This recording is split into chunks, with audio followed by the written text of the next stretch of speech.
Hi, everyone. Welcome. Today, I wanted to speak about the Balkans and what did it mean as the Ottomans expanded and conquered this area. Um, as you can see from this map, the heartland and the main area of Ottoman expansion during the 14th century, so during the 1300s, was this area that's today basically the Balkans. It's kind of northern Greece, Macedonia, Bulgaria, parts of Romania, and essentially Bosnia. This was ultimately ended up being a central place of population, of growth, of wealth, etc. And this was alongside Western Anatolia in the center of the empire. But it's a very different story from that of the Balkans compared to that of Anatolia. And I want to look at what exactly was involved here. So all of this kind of starts during the reign of Murad, when Edirne or Adrianople, as it used to be called, was conquered in around 1361, I believe.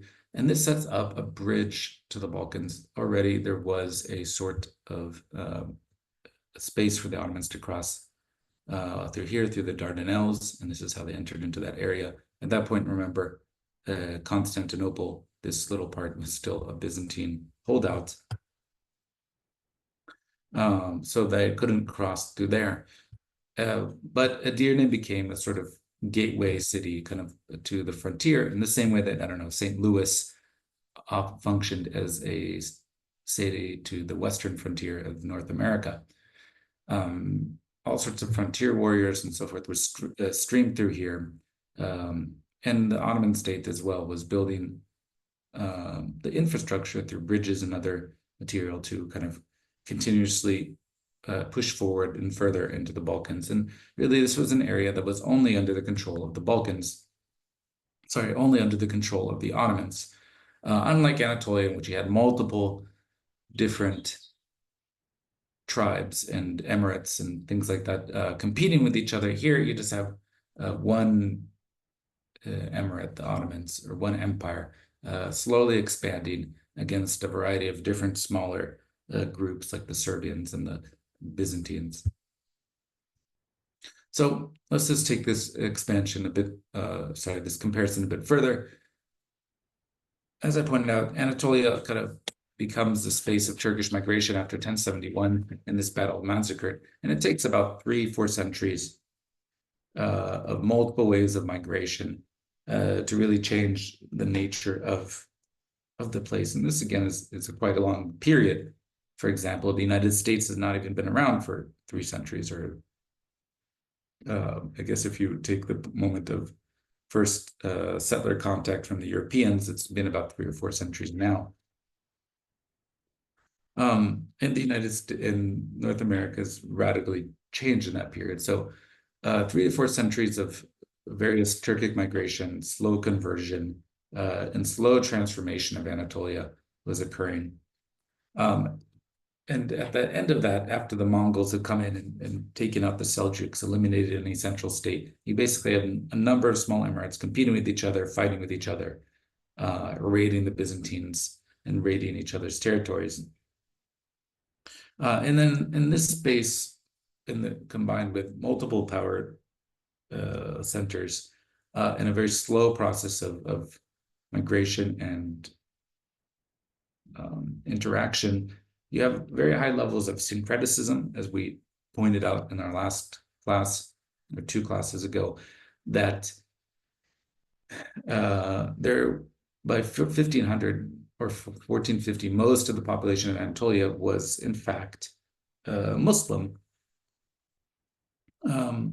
Even though this didn't really mean that they had a clear knowledge of what Islam was, but they at least identified as Muslim and worshipped in Muslim shrines, even though there weren't mosques, etc. Now, this is a bit different in the Balkans. There's only one conquering state, the Ottomans, and that conquest occurred relatively quickly, in less than 100 years. Most of the Ottoman fighters in the Balkans were themselves Christians, right? So ultimately, they brought in already different Christian march lords, etc., to work on the Ottoman side, and most of those troops were also Christians themselves. And it would remain the state that in the Balkans, the majority of the population continued to be Christian until the modern period. That doesn't mean there weren't substantial populations of Muslims. As we'll see, there's Muslims migrating from Anatolia into the Balkans, and also there was a significant number of local converts, which is why the Balkans remains a space with significant Muslim population. But what you have is, we'll see, a situation which there's kind of less syncretism. The countryside remains predominantly Christian. The urban areas remain predominantly Muslim. And this is, to some degree, the main legacy of the Ottomans is massive urban growth in the Balkans during the early modern period, so between 1400 to 1800. In the centuries leading up to the Ottoman conquest, the Balkans had been subject to numerous invasions, and the same goes for Anatolia. There was numerous raiding, different invasions, not just from Turkish nomads. In fact, there were no Turkish nomads in there, but from various different groups. Remember, the Crusaders had come in and established this Latin kingdom between the Bulgarians and the Serbs and things like that. There was various kingdoms that were constantly raiding and fighting each other. And this had a rather negative effect on city life. And in fact, many cities were abandoned in this period. The population was overwhelmingly rural. Already in a pre-modern society, you have probably a population that's 90% rural. But at this point, it was probably 99% rural. And there was essentially no urban life. One of the things that the Ottomans did is quickly start reestablishing cities. So cities that had been abandoned were rebuilt. Places like Larissa and Manastır. Some cities were completely new inventions, like Sarajevo. Sarajevo comes from the Persian-Turkish word saray, which means palace. There was no city in Sarajevo before. Instead, it was there was a spring. There was a small Roman settlement there, but there was no major city. Sarajevo, as a modern city, came about through the many centuries of Ottoman rule. And the Ottomans didn't just kind of formally establish the cities. They created the infrastructure for cities to grow and to flourish. One of the ways they did that is through what are called endowments. These are called waqf or vakıf waqf in Arabic, vakıf in Turkish. You don't have to know the Arabic terms, but these are endowments in the same sense that we have them today. Instead of giving cash, so you could also create a cash endowment. You essentially took a piece of land or a piece of property, and you said the proceeds from that property go to benefit XYZ cause. So you'll usually a sultan or someone important and say, I control, this village, and the tax proceeds from this village are now going to support a new mosque in the middle of Sarajevo, etc., or a bathhouse, or a market, or a madrasa, or any sort of public building. It's a way of basically creating funds to support public good, which are usually buildings. So again, a vakif or a waqf means to stop or freeze. And it can be used to support any sort of public good. Usually this is supposed to be sort of charitable. So a bathhouse provides people services by allowing them a place to clean themselves. Soup kitchens provide meals for many people. A madrasa provides education. An elementary school provides education. These are ultimately endowed or supported by endowments. And what makes this special is that the endowed properties are no longer taxed by the state, and they also can't be seized by the state. So it's no longer a material that can be sold or taken by the state, etc. So ideally, it should last forever. There's also ways to use the endowment structure to keep wealth in a family. And this is actually also how many people used it. You would endow property and to say that the benefit of the endowments would go to would would be paid to an administrator. The administrator was appointed within a family. In any case, let's take an example. This one is from your reading by Molly Green, which talks about the Balkans. So there's Larissa, which is a city today in Greece. When the Ottomans came in, Larissa was basically nothing. It was a village. It fallen apart, was it, to almost to probably a few hundred, 200 people. It was a minor population center. But Barak Bey, the son of Evranos Bey was one of the Christian frontier lords. His son, Barak Bey, at this point you can see that they sort of taken on Muslim names. Bey means lord. In 1423, his Barak Bey was now working also as a march lord. He founds this new city, refounds it, Larissa, as Yeni Shehir, which literally means new city. He takes a whole variety of villages nearby. He takes their proceeds, their tax revenues, and uses it to support a mosque and a bazaar. So the mosque becomes a central kind of public space. The bazaar gives a space for people to sell their goods from the countryside. And people start streaming in and resettling this area, partially because all of a sudden, under Ottoman control, there's a great deal of safety and peace. It's not multiple warlords fighting each other and raiding cities. There's just one central authority here. Within 75 years, the population doubles. And by 1520, 90% of the population is Muslim. So cities really become Muslim spaces, often in contrast to the countryside. And most of the people coming in are artisans from Anatolia. At the same time, the general peace and stability of Ottoman rule allowed the population to grow immensely in rural areas where the majority of people lived. Travel became much more reliable. You didn't have to worry constantly about bandits, though of course that was always a problem.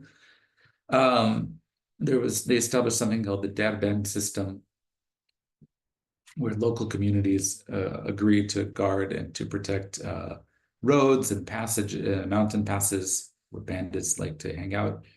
In exchange, those communities were given tax-exempt status. And this was ultimately a large proportion of the population of the Balkans. At least 10% of the population, and all of those were Christians, gave some sort of military service to the Ottomans, right? This excludes them from taxation, but it includes them within the workings of the Ottoman state. So it made them invested in how the Ottoman state was expanding and functioning. But the Ottomans didn't just stop there. They also decided to heavily support the Orthodox Church. Now, this might seem weird. Again, this is a Muslim power fighting for Islam, but they never saw any problem with the fact of working constantly with Christians. And then when it came to governing and to ruling these areas, they realized that monasteries and the abbots who ruled these lands were sometimes the best people to work with. So these monasteries, massive places like Mount Athos or Meteora, and if you go to these monasteries today, you can see just how one massive the structure is itself. Meteora is on this gigantic cliff overlooking a significant valley in northern Greece. And they control all of this land, and they're major power centers in and of themselves. They came to an agreement with the Ottomans in which they received privileges and certain tax exemptions in exchange for administering the land. So they collected the taxes on behalf of the Ottomans and then sent on a section of that. And this led to a flourishing of monasteries during the 15th and 16th centuries after the Ottoman conquest. There was a massive expansion of monastery building under the Ottomans. But Ottoman policy in the Balkans did not just result in stability for the countryside. There was another section here. They integrated the former Byzantine noblemen and their children into the ruling elite. So we talked already about how one way that they created a ruling elite was through slavery, right? They took a levy of children from Christian communities in the Balkans and turned them into basically the elite soldiers and administrators of the empire. But they also brought in the children of Byzantine leaders as they were moving into these areas. So the Balkans was previously a Byzantine space. There were still a lot of noble families, etc., in that area. And they integrated them into the palace service. Sometimes they would just send them to the palace and they would be raised there. There was a sort of a way of creating an insurance policy against the rebellion of these nobles, right? So the kids would be raised in the palace. But as they were raised in the palace, they were also trained to run the future empire, and many of them ended up becoming the chief administrators. So let's look at this guy, Mahmud Pasha Angelovich. He's born in Serbia. He's the grandson of a famous Byzantine elite family, the Philanthroponi, the former rulers of Thessaly. Thessaly is kind of northern Greece. As a child, he ends up getting captured in a raid, and he's people understand who he is. He doesn't just get sold off. He's brought to the Ottoman palace. He's raised in the palace, and he ends up becoming the Grand Vizier eventually. So as you can see from these dates, from the age of basically 36 to 46, he's actually leading the empire. He's leading major campaigns in the Balkans. And he's so well educated in the system that he ends up writing his own poetry. And in between these two groups, basically the former children of Byzantine leaders and the devshirme, the slaves who were then raised in the palace and in the Ottoman army, you have the creation of a new centralizing elite. And this new elite, this new elite is the ones who are running the empire. But what this means is that if you're not from a Byzantine noble family, you're not raised as a slave, you can't really become part of the ruling class. There was no real way for free Muslims to enter this new centralizing elite. And so the frontier warriors, their children, etc., were frustrated with these groups because they found that they had less and less say and less entrance into the formal workings of the Ottoman state, especially between 1450 and, let's say, 1550. By the way, there's another figure that was one of these children who was sent off to the Ottoman palace and raised there, or to certain Ottoman palaces, and that is Vlad III, Vlad Dracul. Today you would know him as Dracula. He was the son of a Romanian or Transylvanian nobleman, I think the second or third son of him.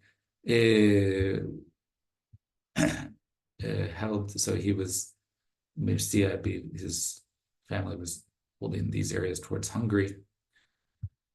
Now the question is, how did we get from a person who was an Ottoman vassal and then eventually started a rebellion to a figure like Dracula? Now, it turns out that Vlad was actually raised in Ottoman palaces. He was integrated into the Ottoman system, and then he was sent back out to his homeland, where his father was, to rule as a vassal. But he decided ultimately to rebel. And in the process of rebelling, he was particularly brutal. He was so brutal that he got burned into popular memory as someone who just enjoyed violence in a deep and sadistic way. Often that violence was towards his own peasants and countrymen, because he was not only fighting the Ottomans, but he was also just raiding and attacking different settlements. This is a story that was told in a German pamphlet from the 16th century about the cruelty of Vlad the Impaler. So initially, he's not known as a vampire at all. He's known as someone who just enjoys violence, especially impaling people on giant sticks, as you can see on in this woodcut, and dismembering their bodies. So Vlad had a big copper cauldron built and put a lid made of wood with holes in it on top. He put the people in the cauldron and put their heads in the holes and fastened them there. Then he filled it with water and set a fire underneath it and let the people cry until their eyes were boiled to death, cry their eyes out until they were boiled to death.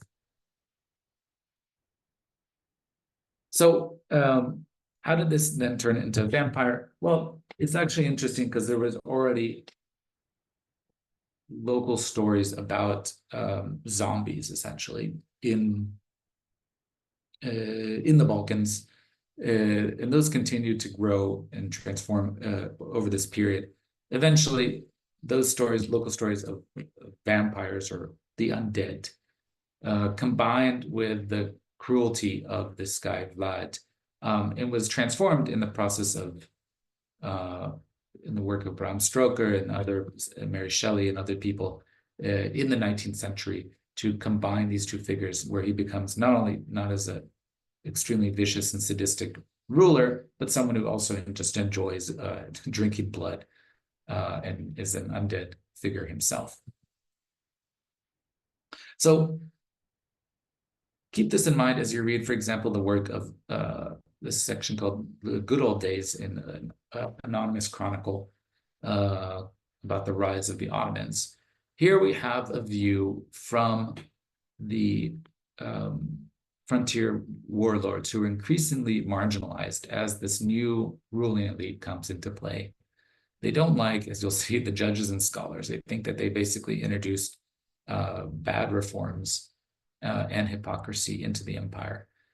They complain about the effect of the Sultan's behavior, and they complain ultimately about the Janissaries and who are the Janissaries. So you can see here tensions emerging between different factions in the Ottoman Empire. On one hand, we have the frontier warriors who wanted essentially continuous war. They wanted to raid the frontier, and this is where their money and their prestige comes from, right? They're stealing land, or basically animals, goods from peasants, and ultimately they're also enslaving large numbers of people and moving them around the Mediterranean.